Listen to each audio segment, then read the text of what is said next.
Hello everyone, and welcome to my review for Dragon Age: The Veilguard. I'm your host, Colors Fade.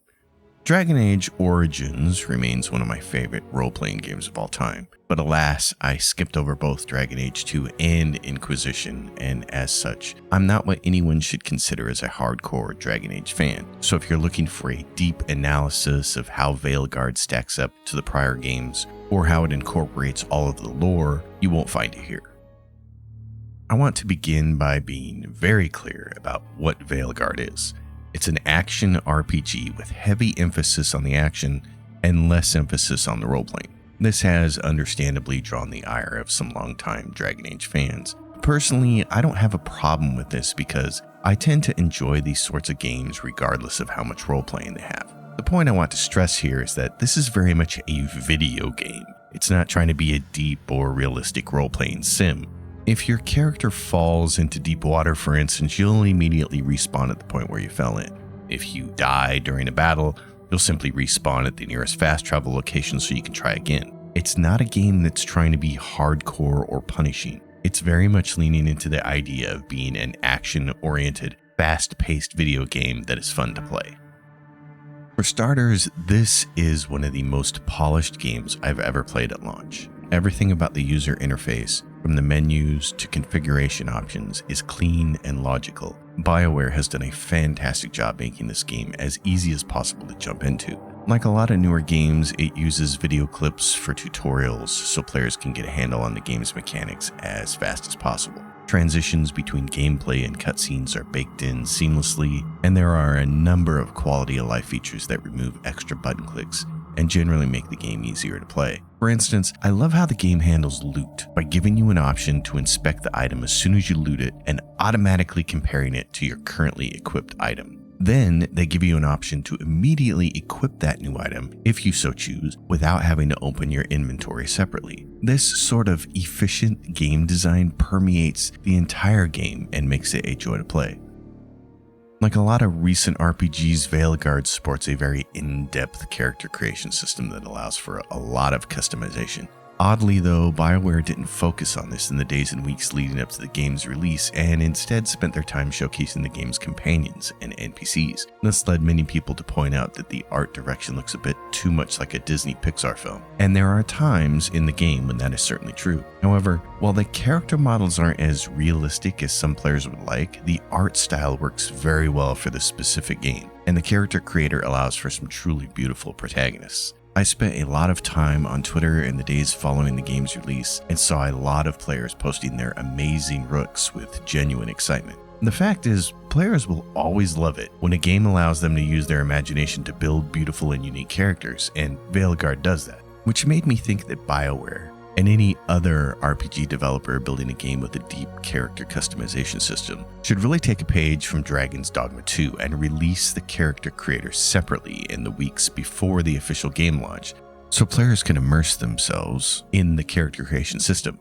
I think that's one of the best ways to build hype for a game these days. For myself, while I was initially lukewarm to this art style, it didn't take long to grow on me, and after a couple hours, I bought in completely. Your mileage may vary, but if the art direction is the main reason you're on the fence about this title, I'd say dispense with those concerns and just play it.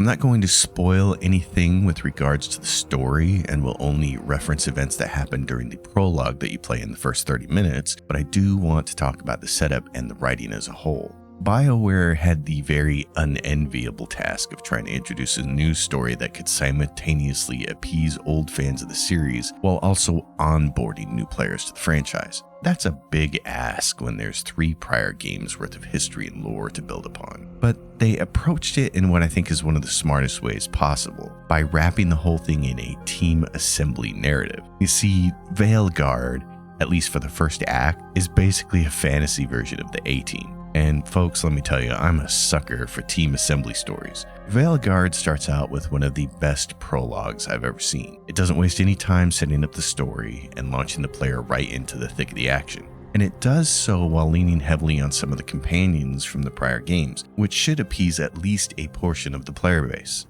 Very quickly, we're introduced to Varric, Harding, and Nev, and then thrust into the basics of combat, culminating in a fun battle with a demon that really showcases the game's combat mechanics right up front. All the while, the inciting event to this story unfolds in the background as we learn our old pal Solus is performing some kind of ritual on the Veil, where he previously imprisoned the evil elven gods.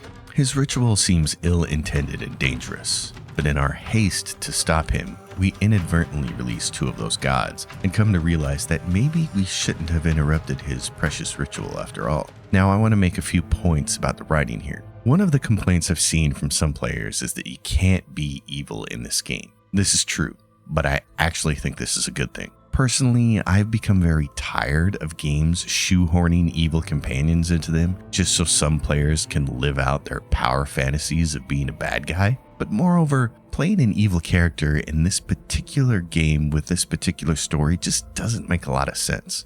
The story in Veilguard is a sweeping epic about saving the world. The stakes couldn't be higher. It has never made sense to me in a heroic tale that we should leave space for people to roleplay as a truly awful character. Like, folks, the world is burning. We need everyone to band together to stop the evil.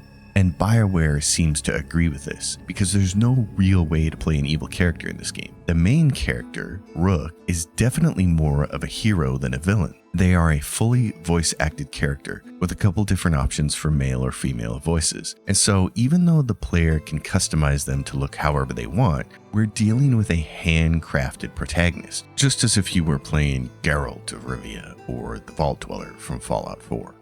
The companions we're given are aligned the same way. They have their individual burdens, trauma, and quirks, but at their core, they're good people who have joined the cause because they understand the stakes and they want to see evil defeated. Because BioWare opted for this route with the story and companions, you will also find that most other characters are very reasonable when discussing the impending crisis. They understand the situation is dire and they want to help. Only once did I run into a character who created trouble for my party. He was determined not to listen to my character's information or believe anything he had to say. And I could understand that, because even in the real world, when people are confronted with a horrible crisis, there are still those among us who refuse to believe the truth and act accordingly. The second thing I want to point out is how information is disseminated. In particular, one complaint I've seen from some players is that you can't interrogate your companions directly with mundane questions anytime you like, and that this somehow constitutes bad writing. For example, they say you can't ask someone, "What is a Grey Warden?" Let me explain why allowing this sort of interrogation is in fact bad writing itself, and why the approach in Veilguard is so much better. You see, your character has lived in this world their entire life. They should already know what a Grey Warden is. You, the player, might not, but that's not a question your character should need to ask, not unless they have amnesia. Wanting to know what a Grey Warden is, for instance, is a question for you, the player, and that is why the Codex exists, so players can learn facts about the world that their character already knows. By not allowing characters to interrogate their companions with obvious world-building questions, the dialogue is allowed to unfold in a much more natural way. Most of the information you learn in Veilguard about the story and your companions is disseminated in one of three ways. Either via banter between companions while you're out on a mission, from doing companion quests where you get to spend one-on-one time with them, or from conversations you can initiate back at the headquarters. The end result is a game where all the conversations feel natural and realistic. Moreover, disseminating information this way leads to some really great scenes. Take this one with the necromancer Emmerich, where we learn of his greatest fear. Have you ever been frightened by the thought of dying, Rook? Hasn't everyone from time to time? When I was younger, it happened more often than that.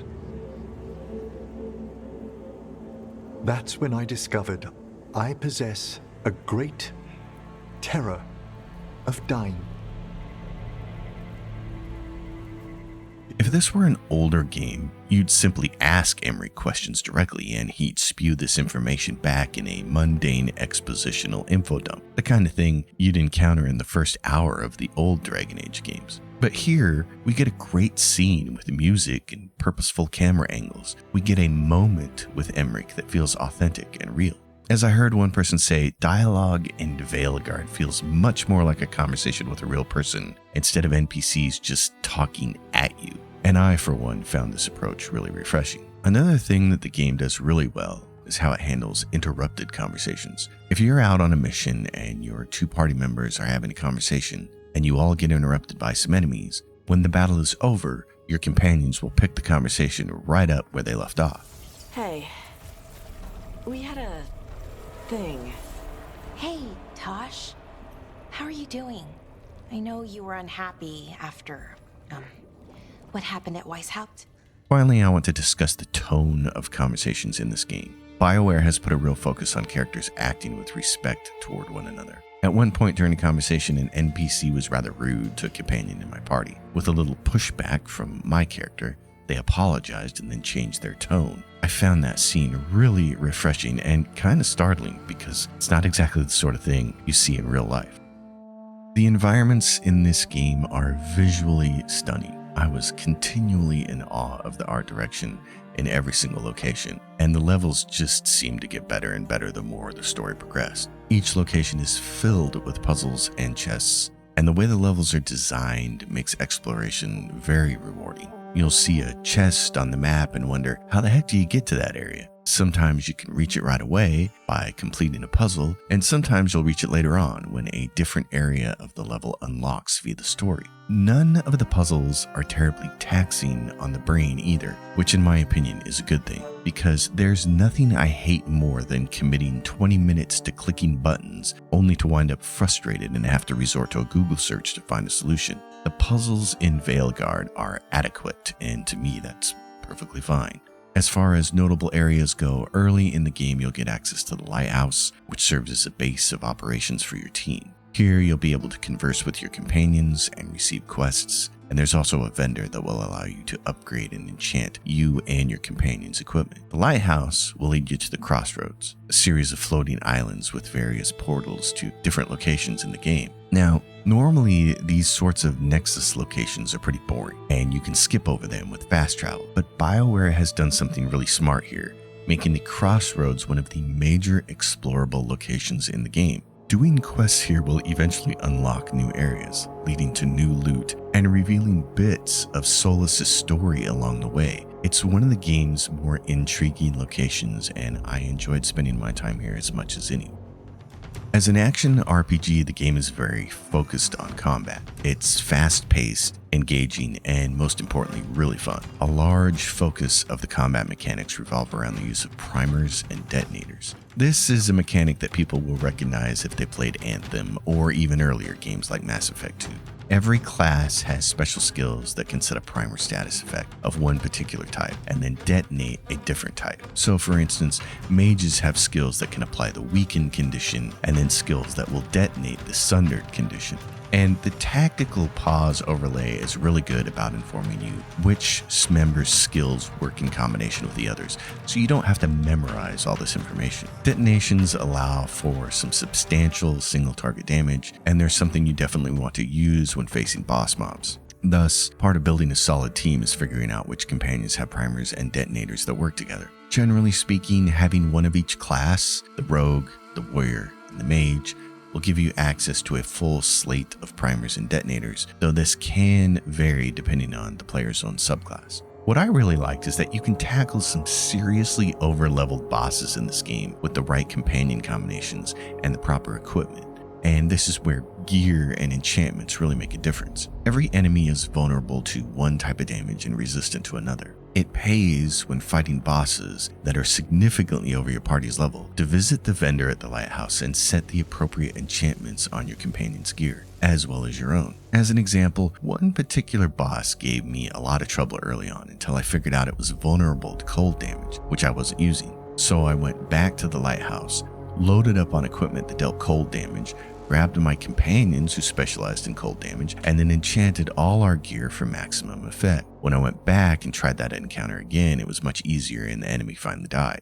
You don't have to do this, of course. You can just wait until you're the appropriate level to fight these enemies, but it is massively fun and rewarding to take down these challenges when they present themselves at earlier levels. And that's another thing I want to point out. If you're looking for some truly epic battles, this game has them. A lot of bosses will have multiple stages and call in reinforcements. And if they're significantly over your level, these battles can take a long time. I clocked one boss fight at 22 minutes before I took them down. 22 minutes. It's a long time to maintain focus and deal with everything the encounter is throwing at you, but it's also some of the most fun I've ever had with combat in an RPG. Finally, a word about sound effects and the music score. Much like they did with Anthem, BioWare has made a game with outstanding sound effects. Part of the reason Veilguard's combat feels as good as it does is because the sound design is so good. And this extends to other areas of the game like looting containers, which feels so satisfying in part because of the sound design. But the score is a bit of a letdown. I've seen a number of people complaining that they miss the old composer for these games, and I have to agree, it's just not a great score. In particular, the music that plays during combat, which you are going to hear a lot, is overly repetitive and doesn't vary much from encounter to encounter. Considering how long some of these battles can go on, it would have behooved BioWare to come up with more variation at the very least. Since Veilguard is very clearly an action RPG, not everyone is going to love it.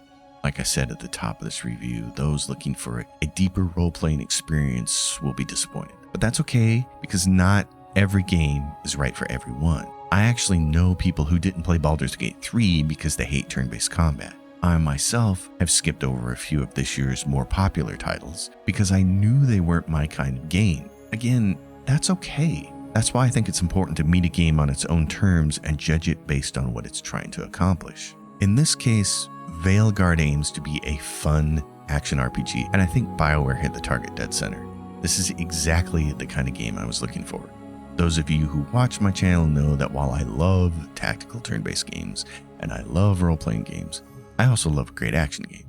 I was hankering for an action game when Veilguard came out, and it delivered. For me, Veilguard hits all the right notes. There are some truly intriguing companions in the game, and the story gets better the longer it goes on. The locations are amazing, and I found the combat to be really fun. I enjoyed getting wrapped up in the individual quests of my companions and getting to know the locations they called home. For instance, I could spend all day just hanging out in the docks working cases with Nev. And while I don't want to spoil any part of the game for you, I do want to tell you that the emotional weight of the story really does ramp up at the end of Acts 2 and at the end of the game in Act 3. So if you get into the first act and you're thinking, this is a very shallow story without a lot of emotional depth, I would just say, keep playing, you need to get to the end. For me, Veilguard was worth every penny. I enjoyed my time with it immensely and am already plotting a second playthrough. I was not expecting it to be this much fun. I dare say it's the most fun I've had gaming this year, and that's saying something considering I really like the Elden Ring DLC Shadow of the Erdtree, and I had a lot of fun playing Dragon's Dogma 2. But in the end, I simply had more fun playing Dragon Age: The Veilguard, and while I know my opinion carries very little weight in the grand scheme of things, for me, this is my game of the year. I'm Colors Fade. If you enjoy this video, give it a like, consider subscribing to the channel, drop your thoughts in the comments down below, and until next time, happy gaming, everyone.